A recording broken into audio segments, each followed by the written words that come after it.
इससे पिछली वीडियो के अंदर हमने हुक्स के बारे में बात की थी और हुक्स के अंदर फर्दर आगे हमने एक्शंस और फिल्टर्स को डिटेल के अंदर डिस्कस किया था। अब इसके आगे जो दो टॉपिक्स हैं, कस्टम हुक्स क्या होती हैं और इसके अंदर हुक्स से रिलेटेड कुछ एडवांस टॉपिक्स हैं, ये हम एंड पे करेंगे। और इस डॉक्यूमेंटेशन के मेन्यू के अंदर अभी फ़िलहाल हम प्रोसीड करेंगे एडमिनिस्ट्रेशन मेन्यूज़ के अंदर।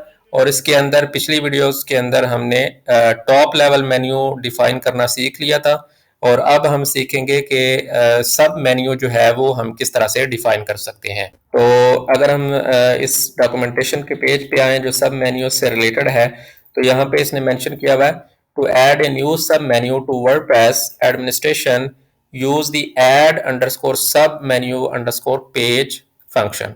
तो ये एक फंक्शन है जो हमें वर्डप्रेस प्रोवाइड करता है, जिसको इस्तेमाल करके तो हम एक सब मेन्यू डिफाइन कर सकते हैं। अब इसके जो डिफरेंट पैरामीटर्स हैं वो आप देख सकते हैं, यहाँ पे इसने डिफाइन किया हुआ है।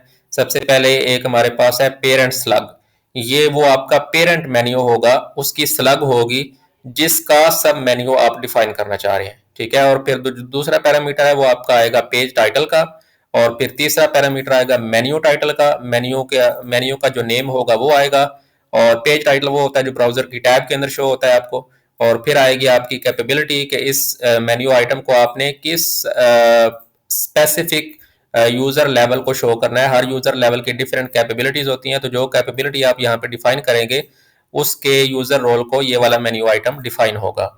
और फिर आएगा इस आपके जो आप अभी सब मेन्यू डिफाइन कर रहे हैं इस सब मेन्यू का आप स्लग डिफाइन करेंगे।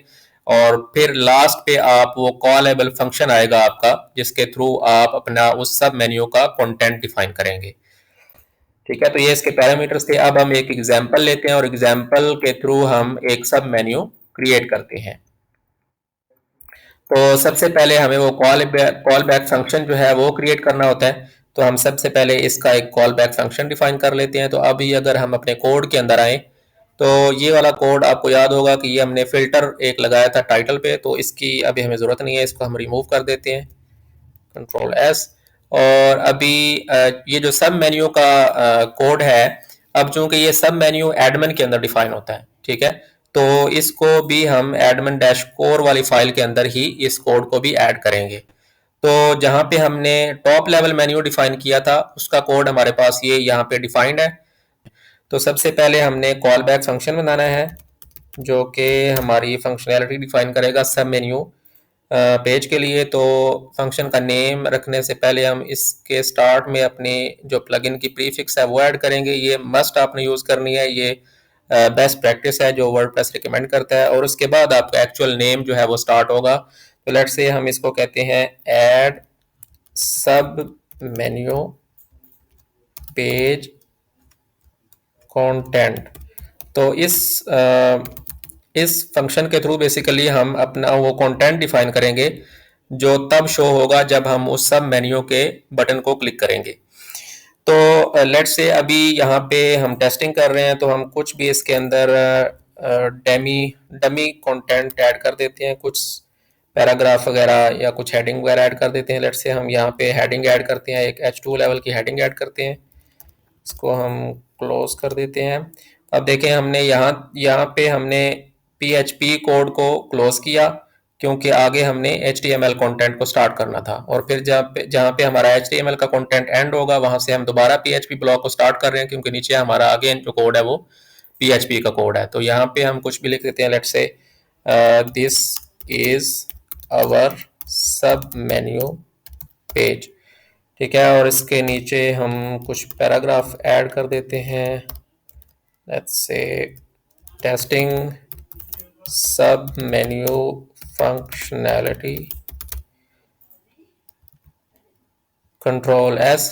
तो ये हमारा वो कंटेंट डिफाइन हो गया जो कि हम शो करना चाहते हैं जब हमारा सब मेन्यू का बटन जो है वो क्लिक होगा। तो उसके बाद हमने क्या करना है कि हमने वो एक्चुअल हुक जो है उसको कॉल करना है। तो इस कोड को हम कॉपी कर लेते हैं, इसको हम बाद में एक्सप्लेन भी करेंगे, कंट्रोल सी। तो ये हमारा वो एक्चुअल कोड है जो कि बेसिकली एडमिन अंडरस्कोर मेन्यू की हुक को कॉल कर रहा है। ठीक है, तो हुक्स या एक्शंस के बारे में हमने डिटेल के अंदर डिस्कस किया था लास्ट वीडियो के अंदर। तो अभी जो मेन्यू से रिलेटेड हमें हुक प्रोवाइड करता है वर्डप्रेस, वो है एडमिन अंडरस्कोर मेन्यू, और उसके साथ हम अपना कस्टम फंक्शन अटैच कर रहे हैं, जिस फंक्शन के थ्रू हम अपना सब मेन्यू जो है वो डिफाइन कर रहे हैं। तो जब भी वर्डप्रेस कोर के अंदर ये वाली हुक जो है ये कॉल होगी, तो इसके साथ हमारा ये वाला कस्टम कोड भी अटैच हो जाएगा, और जब ये वाला कोड कॉल होगा तो इसके थ्रू हमारा जो कस्टम मेन्यू है वो भी वर्डप्रेस के डैशबोर्ड के अंदर डिफाइन हो जाएगा। तो इसका जो फंक्शन नेम है वो भी हम अपनी नेमिंग कन्वेंशन के हिसाब से एडजस्ट कर लेते हैं। तो हम अपने फंक्शन के स्टार्ट में ऐड कर देंगे, बल्कि इसको हम सारा ही ऐड कर देते हैं, और इसको हम कहते हैं लेट्स से इट इज डिफाइन सब मेन्यू बटन, और इसी को हम कॉपी कर लेते हैं, या आप नेम कुछ भी रख सकते हैं अपने फंक्शन के लिए। तो इसको मैंने यहाँ पे भी चेंज कर दिया। अब ये हमारा वो एक्चुअल कोड है जो कि हमारे वर्डप्रेस के अंदर सब मेन्यू को डिफाइन करेगा। तो सबसे पहले जैसे हमने डिस्कस किया कि आपने वो स्लग ऐड करनी है आपके पेरेंट मेन्यू की, जिसका सब मेन्यू आप ऐड करना चाह रहे हैं। तो इसमें ये बता रहा है कि आपने ये स्लग इसको दे रहा है tools.php। तो tools.php अगर हम वर्डप्रेस के अंदर जाएं और यहाँ पे अगर हम इस पे होवर करें, तो नीचे अगर आप यहाँ पे देखें, जब मैं किसी मेन्यू आइटम को क्लिक करूंगा तो आपने यहाँ पे नोट करना है इसकी जो स्लग आपको एंड पे शो होगी। तो यहाँ पे इस पे अगर हम होवर करें तो इसकी जो एंड पे, इसके यूआरएल के एंड पे जो चीज आ रही है वो है tools.php। तो इट मीन्स कि ये जो आपका टॉप लेवल मेन्यू आइटम है, इसकी जो स्लग है वो tools.php है। तो अगर हम tools.php यूज करेंगे तो इसका सब मेन्यू यहाँ पे एक नया मेन्यू आइटम जो है वो डिफाइन होगा। इसी तरह अगर आप ये जो सेटिंग्स का पेज है इसका सब मेन्यू अगर ऐड करना चाह रहे हैं, तो सेटिंग्स के पेज की जो स्लग है वो है options-general.php। ठीक है, इसी तरह अगर आप यूजर्स के का सब मेन्यू ऐड करना चाह रहे हैं तो इसकी स्लग है users.php। ठीक है, इसी तरह अगर आप इसका डिफाइन करना चाह रहे हैं सब मेन्यू, तो इसकी स्लग है पेरेंट की plugins.php। तो इस तरह आप किसी भी मेन्यू का सब मेन्यू जो है वो डिफाइन कर सकते हैं। तो फिलहाल हम अभी टूल्स के अंदर ही ऐड करते हैं। तो ये आ गई आपके पेरेंट मेन्यू आइटम की स्लग, और फिर आएगा आपका पेज का टाइटल। तो इसको हम दे देते हैं लेट्स से माई सब मेन्यू, और फिर आएगा आपका मेन्यू का नेम। तो मेन्यू का नेम भी हम लेट से ऐड कर देते हैं माई सब मेन्यू, और फिर ये मैनेज अंडरस्कोर ऑप्शंस की कैपेबिलिटी हम इसको दे रहे हैं। मींस कि ये वाला जो सब मेन्यू है ये सिर्फ और सिर्फ एडमिन्स को शो होगा, जिस यूजर का रोल जो है वो एडमिनिस्ट्रेटर होगा। और फिर आएगा आपकी उस सब मेन्यू की स्लग। तो लेट से हम इसको स्लग दे देते हैं सब मेन्यू, और फिर आएगा कि आपका इस सब मेन्यू का कंटेंट जो है वो किधर डिफाइंड है। तो कंटेंट के लिए हमने ऑलरेडी फंक्शन क्रिएट किया हुआ है, तो इसको हम कॉपी करके, तो ये हमारी आ जाएगी इसका कॉल बैक फंक्शन के तौर पे। तो इसमें हम इसको पेस्ट कर देंगे। तो अब अगर हम इसको रिफ्रेश करें, इसको सेव करें और अपने ब्राउज़र को अपने डैशबोर्ड के अंदर अगर हम आएँ और इसको अगर हम रिफ्रेश करें, तो अब अगर आप टूल्स के अंदर जाएं तो टूल्स के अंदर आप देखें हमारा ये जो सब मेन्यू है ये क्रिएट हो चुका है। और इस सब मेन्यू पे अगर आप क्लिक करें तो आप देखें कि ये वो वाला कंटेंट है जो हमने वहां पे डिफाइन किया था। तो इस तरह से आप एक सब मेन्यू डिफाइन कर सकते हैं। अब लेट्स से कि आप जो सब मेन्यू है इसको आप टूल्स के बजाय अगर आप सेटिंग्स के सब मेन्यू के तौर पे डिफाइन करना चाहते हैं, तो उसके लिए आपकी स्लग है options-general.php। तो हम यहाँ पे सिंपली इसको चेंज कर देंगे options dash general dot php और कंट्रोल s।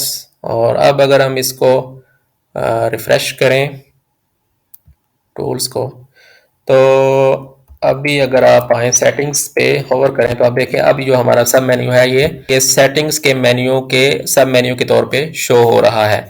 इसी तरह अब लेट्स से कि जो आपने अपने प्लगइन के लिए जो बनाया था टॉप लेवल मेन्यू, तो जो आपने अपने प्लगइन के लिए जो टॉप लेवल मेन्यू डिफाइन किया था, अगर आप इसका सब मेन्यू डिफाइन करना चाह रहे हैं तो उसके लिए हमारे पास स्लग है माई प्लगइन। तो अगर आप अपने प्रीवियस कोड को देखें जहां पे हमने टॉप लेवल मेन्यू अपने प्लगइन के लिए डिफाइन किया था, तो यहाँ पे हमने इसकी जो स्लग है वो डिफाइन की थी, विच इज माई प्लगइन। ठीक है, तो अब अगर हम इसको कॉपी कर लें और इसको अगर हम पेरेंट स्लग के तौर पे पास करें, तो अब जो हम सब मेन्यू डिफाइन करेंगे ये हमारे प्लगइन के टॉप लेवल मेन्यू का सब लेवल मेन्यू बन जाएगा। तो इसको अगर हम सेव करें कंट्रोल एस, और अब अगर हम अपने ब्राउज़र के अंदर जाएं और इसको रिफ्रेश करें, तो अब हमारा ये जो माई प्लगइन का मेन्यू आइटम है, तो इसका जो सब मेन्यू है ये यहाँ पे डिफाइन हो चुका है। अब देखें कि जब हमने सब मेन्यू डिफाइन किया, तो जो इसका फर्स्ट जो इसका सब मेन्यू है वो ऑटोमेटिकली वही पेज क्रिएट होता है जो कि आपका टॉप लेवल मेन्यू आइटम जो आपने डिफाइन किया होता है। तो अब अगर हम इस पे क्लिक करें, तो आप देखेंगे ये हमारा सब मेन्यू जो है ये हमने डिफाइन कर दिया है अपने प्लगइन के टॉप लेवल मेन्यू के अंदर। ठीक है, तो इस तरह से आप एक सब लेवल मेन्यू जो है वो वर्डप्रेस डैशबोर्ड के किसी भी मेन्यू आइटम के चाइल्ड के तौर पे डिफाइन कर सकते हैं। और इसी तरह अब अगर आप देखें कि हमने यहाँ पे ये वाला जो हमारा कोड है इसके थ्रू हमने इस हुक को कॉल किया था और इसके अंदर हमने अपना टॉप लेवल मेन्यू डिफाइन किया था। तो अभी जो सब मेन्यू डिफाइन करने के लिए हमने अलग से जो है वो उसी हुक को कॉल किया है। तो आप ये भी कर सकते हैं कि ये जो हमारा ऐड सब मेन्यू पेज है इसको आप उसी फंक्शन के अंदर ऐड कर सकते हैं जिस फंक्शन के थ्रू आपने अपना टॉप लेवल मेन्यू डिफाइन किया था। तो ये हमारा टॉप लेवल मेन्यू ऐड कर रहा था। तो इसके नीचे जहाँ पे हमने टॉप लेवल मेन्यू ऐड किया इसी के नीचे हम अपना सब लेवल जो सब मेन्यू है ये भी इसका कोड भी यहाँ पे ऐड कर सकते हैं। और अब अपने जो हम एक्शन हुक है जिसके थ्रू हमने सब मेन्यू को डिफाइन किया था इसको हम रिमूव कर सकते हैं। और ये जो हमारा कंटेंट वाला फंक्शन है ये एज इट इज रहेगा क्योंकि ये हमने यहाँ पे यूज करना है। तो अब भी अगर आप इस कोड को सेव करें और अपने पेज को अगर आप रिफ्रेश करें, तो आप देखें कि हमारा जो सब मेन्यू है वो स्टिल वर्क करेगा। तो आप देखें कि हमने उसी एक्शन हुक एक ही एक्शन हुक के थ्रू हमने टॉप लेवल मेन्यू भी डिफाइन किया है और फिर उसके बाद हमने उसका सब लेवल मेन्यू भी उसी एक्शन हुक के थ्रू डिफाइन कर दिया है। तो आप इन दोनों कोड्स को कंबाइन भी कर सकते हैं।